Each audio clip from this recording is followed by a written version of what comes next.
Tantor Audio, a division of Recorded Books, presents Out of the Depths, an unforgettable World War II story of survival, courage, and the sinking of the USS Indianapolis. By Edgar Harrell, USMC, with David Harrell. Narrated by Eric Martin. Foreword. Have courage. It is I.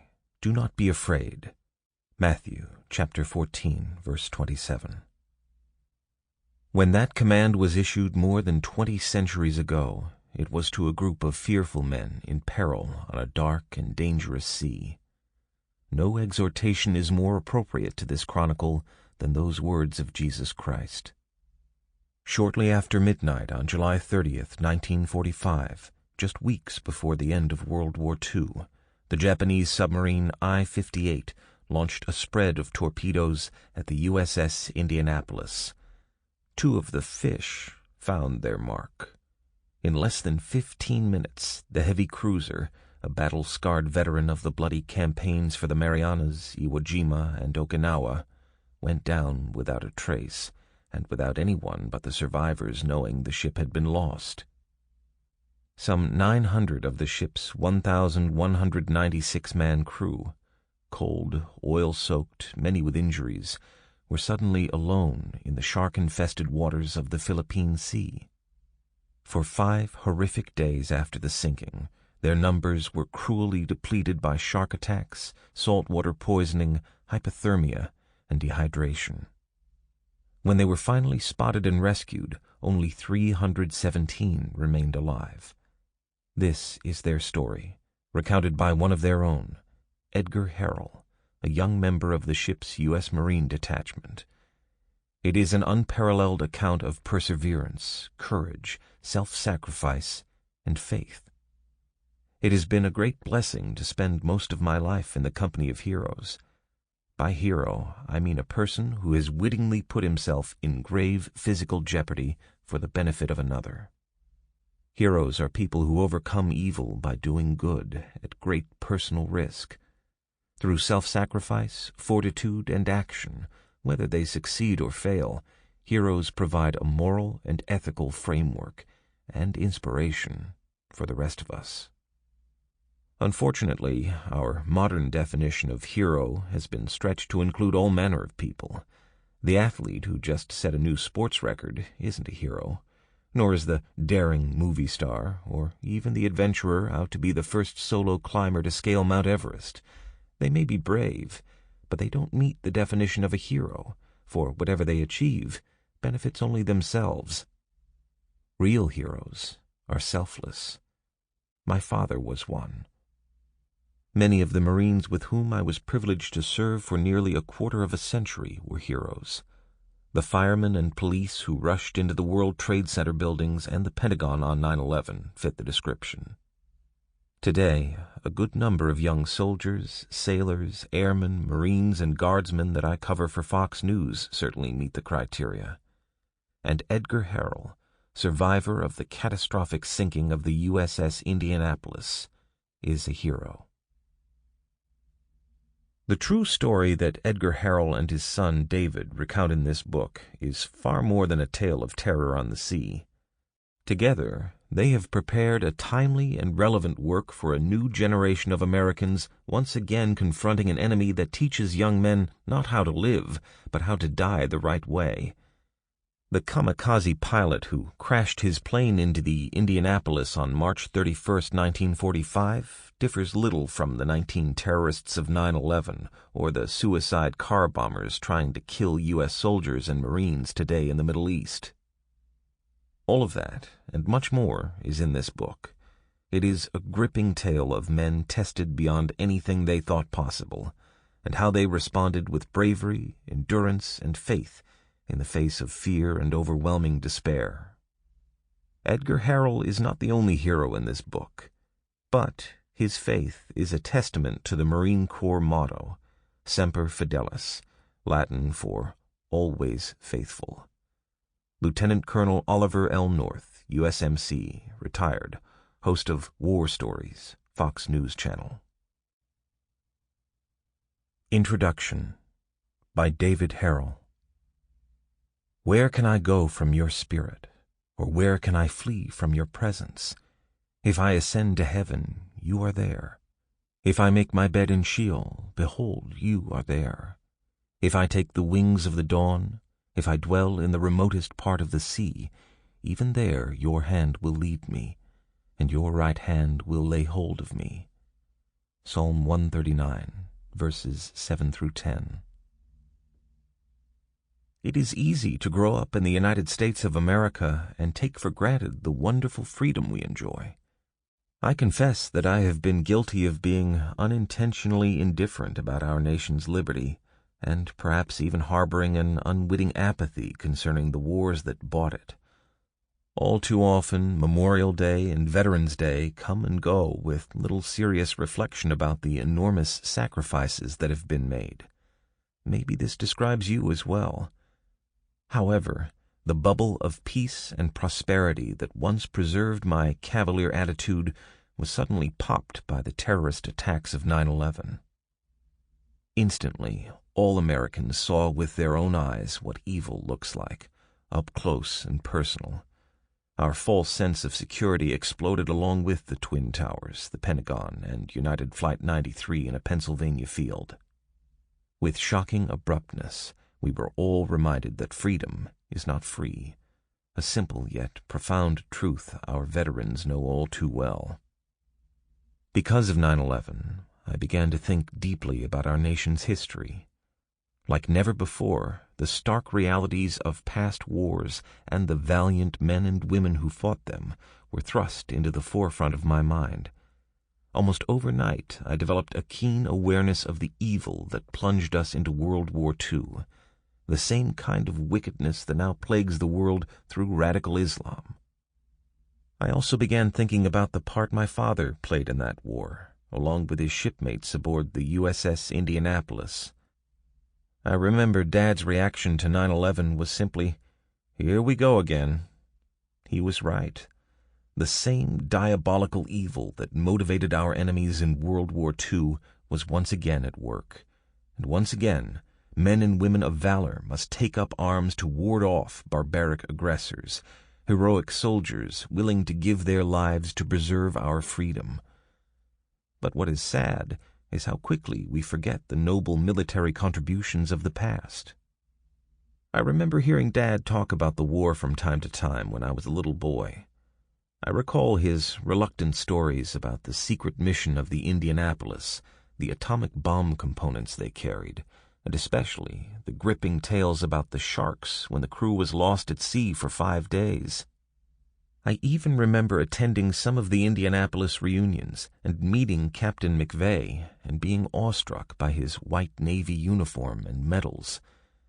Still, the depth of my father's sacrifice, and that of all the other World War II veterans, did not really hit me until 9/11. I became a man on a mission, not just to tell my father's story and honor the crew of the USS Indianapolis, but to raise the awareness of the cost of freedom and to rekindle the fires of true, God-honoring patriotism and respect for our veterans. Fortunately, Dad agreed with my goals, but with even greater passion due to his personal experience. My father, like many other World War II veterans, has had many opportunities to speak around the country in a variety of venues, including public schools. In interviewing him to write this book, I was saddened to hear about the prevailing ignorance most students have concerning World War II. He indicated that even many of the teachers and administrators he has met admitted they knew little about the war, not to mention the USS Indianapolis tragedy. This only fueled my fire to collaborate with my ex-Marine father in educating listeners about the heroism of our veterans and ultimately glorifying God. As you listen to this harrowing true adventure, you will quickly find out the power of faith and the undeniable hand of divine providence in the affairs of men and governments. You will hear the crippling effects of sin in the ravages of war and the transforming power of the gospel of Christ in the hearts of men. You will hear the corruption of personal revenge and politics, even in our own military, that stoop to tactics of questionable integrity and succumb to the temptations of injustice. But you will also rejoice in the victory of honor and honesty, when a terrible wrong was righted because of the perseverance of those who would never stop fighting for truth. And certainly, you will be deeply touched by the valor and humility of sailors and Marines who endured the unimaginable. Finally, you will learn of a man, like many others, who truly loves his country and his Savior and Lord Jesus Christ. Without reservation, I can say that there is no hypocrisy here. My whole life I have watched my father practice what he has preached. He has been my mentor and friend, and for this I am eternally grateful. Every fiber of his being is dedicated to Christ, validated by his love for my dear mother, and all of his family, friends, and his shipmates of the USS Indianapolis. But I must hasten to add, while the steel of his faith was forged in eternity past by a sovereign God, it was undoubtedly tempered in the fires of his adversity at sea. No man could possibly be the same after enduring such a crucible of grace. And it is my prayer, along with my father's, that you too will never be the same after hearing this story. David Harrell. Chapter 1. A Call to Arms. I said to the Lord, You are my God. Give ear, O Lord, to the voice of my supplications.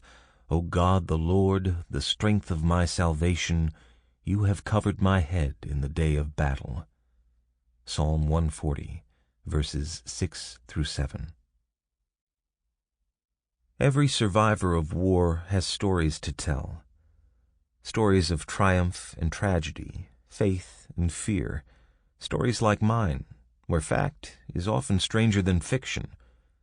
Since that fateful night in 1945, when I stepped off a sinking ship into the unknown depths of the Pacific Ocean, there has never been a day when I have not reflected upon the horrors I experienced in the 4.5 days of swimming in shark-infested waters. However, while those frightening memories remain vivid in my mind's eye, one memory eclipses them all, namely, the unfailing presence of God that sustained me. Luck had absolutely nothing to do with my survival. I believe with all my heart that it was solely by the providence of God that I lived through those dreadful days and nights. From Turkey Creek to the Marines. I am sure that my background is little different from hundreds of thousands of other folks who grew up in our great country during the Depression and World War II. I suppose we all developed a survivor mindset in those days of adversity. I was born in a small house near the banks of the Tennessee River on October 10th, 1924, in a little western Kentucky community called Turkey Creek. I was the oldest son of a family of 2 girls and 7 boys. Descendants of the British Isles, we lived on a small farm where my dad was a hard-working farmer, carpenter, and, when necessary, school teacher. Mom was our best friend. She had an amazing ability to provide for her family by cooking, sewing, helping in the garden, canning vegetables, and caring for her henhouse, a husband, and 9 children. Those were days of Spartan living. Shoes came once a year from Sears Roebuck, and, for the most part, we made our own toys. Life was simple back then. Work or starve. But we were happy. With their faith deeply rooted in the Lord Jesus Christ, my parents did all they knew to raise their children for the glory of God. My family, like thousands of others across our great nation, had no way of knowing that wicked men across the sea had our great country in their crosshairs. Little did we know that they even considered our safe little Kentucky farm part of a great spoil of war. I'm sure we took our freedom for granted in many ways. After all, freedom was all we had ever known.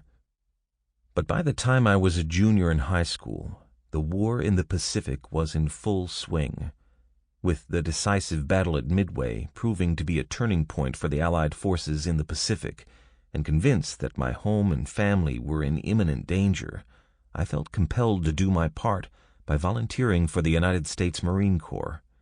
In the fall of 1943, when the corn crop was laid by, I went to the draft board and asked to join the Marines. I remember well those days of duty and honor. I felt proud I would be serving my country, and even more honored to be able to protect my family and friends. As I listened to our old silver-tone radio, it sounded as though the Japanese were ready to storm the beaches of California. All of those Pacific islands seemed much closer in my limited and naive comprehension, and I said to myself, the Japanese must be stopped. Years later, I discovered that my fear of a Japanese invasion was not as silly as it sounded. The Japanese commander who sunk the USS Indianapolis later revealed that one of their submarines actually did launch a small-scale attack on California. In his book, Sunk, Lieutenant Commander Moshitsura Hashimoto writes, "On February 24, 1942, submarine I-17 penetrated the Santa Barbara Straits to the north of Los Angeles and made the first submarine bombardment of America itself. The boat surfaced 5 minutes before sunset and fired rapidly at a target indicated by the captain at the periscope. There was evidence of panic on shore. Air raid sirens were sounded. After firing 10 rounds, I-17 retired at high speed on the surface. En route, she met an enemy destroyer hurrying to the scene of action, but slipped by unnoticed." Even if I had known of this small invasion, I really don't think it would have made much difference to me. This was a fight for freedom, a fight for survival, and a war where evil must be vanquished so justice and freedom could prevail. So, with the soul of a patriot and the heart of a warrior, I committed myself to the Marines. After having been sworn in Indianapolis, Indiana, I was sent back to my home in Kentucky before reporting for duty. Joining the service, or even being drafted, was an honorable undertaking in those days. We never heard of protesters, draft dodgers, or flag burners. When the war broke out, patriotism swelled in America. We willingly rationed clothes, food, fuel, and other resources. It seemed that every able-bodied person was involved in working to defend America in some way or another. On the day I was to report for duty, I remember my dad took me to the bus station, and we said our goodbyes. Dad was 39, and I was 19. Leaving home wasn't easy. Not only was I leaving Mom and Dad, but also 2 sisters and 6 brothers. What made it even worse was I also had to leave a certain young lady who had caught my eye one day at school, a girl named Ola Mae Cathy. Soon, I found myself enduring boot camp in San Diego, California. Boot camp was tough and demanding, but I appreciated their commitment to see to it that we were well trained. They knew our lives would depend upon it. When I completed boot camp, I was sent to sea school and learned I would be assigned to a large combat ship. Somehow I knew then in my heart that God was up to something in my life far beyond my understanding. Far from the safety of my beloved Kentucky, I found myself alone in a world filled with dangerous unknowns, relieved only by the comforting truth of God's promise, "I will never leave thee, nor forsake thee. The Lord is my helper, and I will not fear what man shall do unto me." Hebrews chapter 13, verses 5 through 6. In March 1944, I was assigned to the USS Indianapolis, and this was to be my home until her sinking on July 30th, 1945. The USS Indianapolis, CA-35. I still remember my first impression when I boarded the Indy, as she was affectionately called. This thing is big, really big. It was like a floating city. For a country boy from Kentucky, it was overwhelming. The sight of the massive guns gave me goosebumps. Never having seen guns larger than a double-barreled shotgun, I remember laughing to myself, thinking, My, we can win the war just by ourselves with these monsters." By many accounts, the Indianapolis was the pride of the U.S. Navy. Built for speed, her keel, the structural part under the hull, was laid down in Camden, New Jersey on March 31, 1930, by the New York Shipbuilding Corporation, and she was launched on November 7, 1931. After being properly outfitted for military service, she was officially commissioned by the Navy in the Philadelphia Navy Yard on November 15, 1932. She was enormous, at 610 feet 3 inches long and 66 feet 1 inch at her widest point. Her keel lay 24 feet below the surface when she was fully loaded with men, arms, and provisions. Armed with the latest technology of her day and loaded with 4 Parsons turbines that gave her a total of 107,000 horsepower, she was designed to travel at a maximum speed of 32 knots, over 36 miles per hour. I was fascinated to learn that the Indianapolis had been chosen by President Roosevelt as his ship of state. Her speed and massive firepower truly captured the spirit of America. Before the war, Roosevelt used her on numerous occasions to entertain royalty and great leaders from around the world as she frequently crossed the Atlantic and toured the great ports of South America. She was armed with 3 turrets, 2 fore and 1 aft, each containing 3 8-inch guns. She also had 4 5-inch guns and 24 intermediate-range 40mm guns, of which both types I learned to operate. And in several overhauls during the war, 32 20mm Oerlikon guns were added. From the start, I was determined to make the best of my new home. The bunks, or sleeping racks, were stacked 3 high, and of course new recruits got the top ones, so my sleeping quarters were small and hot. They sure were a far cry from the feather bed I had at home. But why complain, and who would I even complain to? That said, I must admit that I shed many a tear those lonely, homesick days and nights. I often poured out my heart to the Lord as I faced the unknowns of the future. Now, as a Marine, having been joined to a detachment of 39 Marine officers and enlisted men, I knew that I had a job to do and a load to carry. It would be our job to manage the ship's brig, guardhouse, and operate various weapon systems, but also lead any potential landing operations that might be required. It was an honor to be part of the ship's company of the Indianapolis that would eventually earn 10 battle stars. The Indianapolis was the largest ship I had ever seen.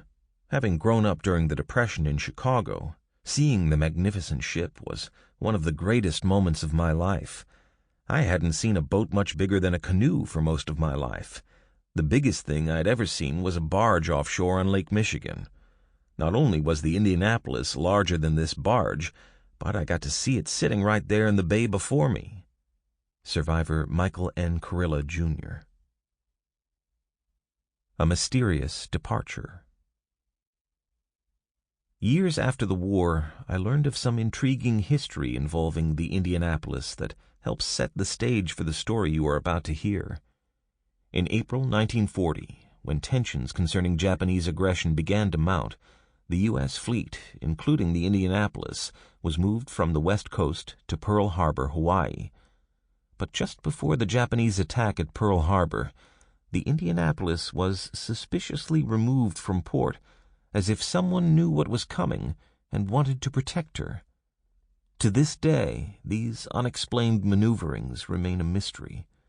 One historian writes, "Officially, on the day the Japanese struck Pearl Harbor, December 7, 1941, the Indianapolis was conveniently out of her home port, Pearl Harbor, making a simulated bombardment of Johnson Island off to the west." Captain E.W. Hansen, USN, was then in command. It is noteworthy to mention here that all of the carriers assigned to Pearl were also conveniently out of Pearl as well.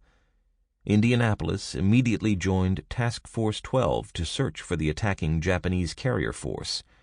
Returning to Pearl Harbor, the Indianapolis was assigned to Task Force 11 for operations against the enemy. We may never know with certainty the political and military machinations behind the scenes that resulted in the Indy's orders to leave Pearl Harbor just prior to the Japanese strike. Some have concluded that this is yet another piece of evidence validating the hypothesis that the American forces had prior knowledge of the attack. Certainly the implications are staggering, given the loss of life that could possibly have been averted that day. Daniel E. Brady, seaman second class of the 5th Aviation Division, was on board the Indianapolis at the time. A paraphrase of his account of the events follows. On December 5, 1941, a Friday, they were docked in Pearl Harbor at the mine dock next to the submarine base, across from what was referred to as Battleship Row. That afternoon, all the married men and Liberty sections, men who were given authorized absence, were ashore, which was the normal routine while they were at port on weekends. That left about 1/3 of the crew on board and on duty. Suddenly, word was passed that the ship would be getting underway in only an hour, an impossible task. Brady shared, "Most of our crew were ashore, and we could never recall them in time on such short notice. Soon 50 Marines in full battle gear came aboard, followed by 40 or so civilian shipyard workers with their toolboxes. Next came truckloads of food and vegetables, which were dumped unceremoniously on the bleached white teakwood quarterdeck."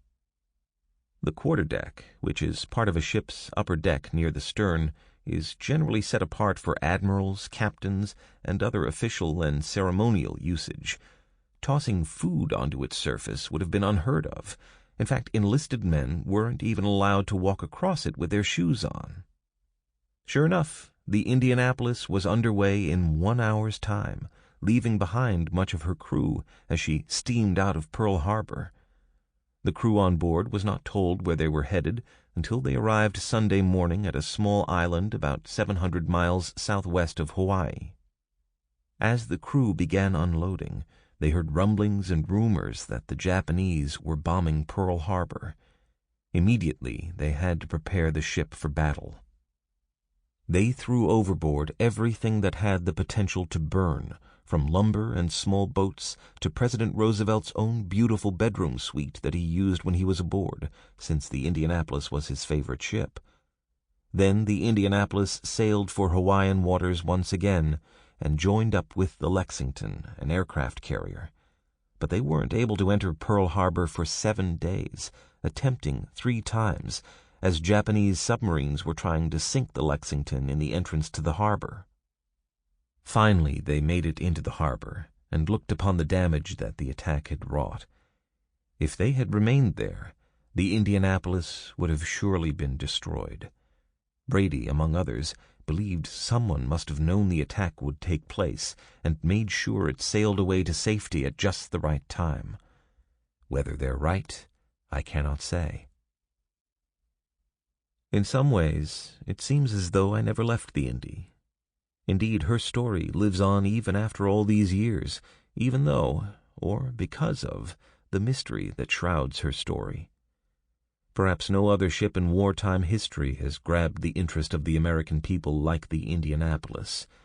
To her crew, she was the queen of the fleet. Spared at Pearl Harbor, yet sacrificed for the cause at the deciding climax of World War II, the USS Indianapolis gave her all. As you will see, her fate stretches the limits of bad luck to the breaking point. There was something far greater at work, something supernatural, a force that orchestrated her every move. Chapter 2. The Indy Maru. To everything there is a season, and a time to every purpose under the heaven, a time to be born and a time to die, a time to plant and a time to pluck up that which is planted, a time to kill and a time to heal, a time to break down and a time to build up, a time to weep and a time to laugh, a time to mourn and a time to dance, a time to love and a time to hate, a time of wear and a time of peace.